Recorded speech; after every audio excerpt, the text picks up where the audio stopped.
Street dogs, a humanitarian issue or a social threat? Street dogs are a common sight in many cities around the world, especially in developing and transitional countries. Their presence often sparks intense debate.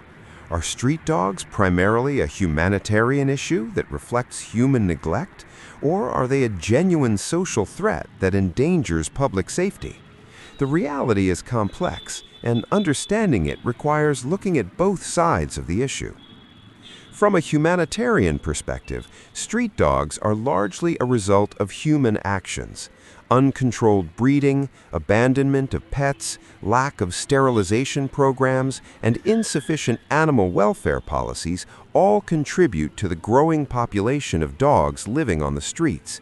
These animals face harsh conditions daily, including hunger, disease, injuries, extreme weather, and abuse. Many street dogs are not naturally aggressive. They adapt to survive in environments that offer little care or protection. Seen through this lens, street dogs are victims of systemic neglect rather than the root of the problem themselves. However, it would be unrealistic to ignore the risks street dogs can pose to society. In some areas, especially where dog populations are large and unmanaged, attacks on pedestrians, cyclists, and children do occur. Fear of dog bites can restrict people's freedom of movement, particularly at night or in residential neighborhoods. Additionally, street dogs can be involved in traffic accidents, spread certain diseases such as rabies in regions where vaccination coverage is low, and create tension within communities. For these reasons, many citizens perceive street dogs as a public safety concern that requires urgent action.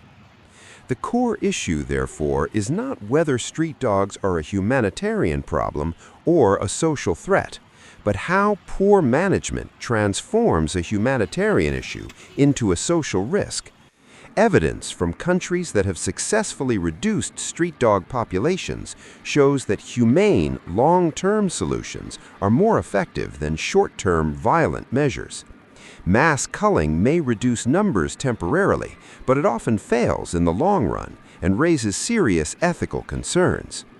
Sustainable solutions include widespread spay and neuter programs, vaccination campaigns, responsible pet ownership laws, public education, and cooperation between governments, veterinarians, and animal welfare organizations. When communities invest in prevention rather than reaction, both human safety and animal welfare improve. In conclusion, street dogs represent both a humanitarian challenge and a potential social threat, but neither aspect can be addressed in isolation.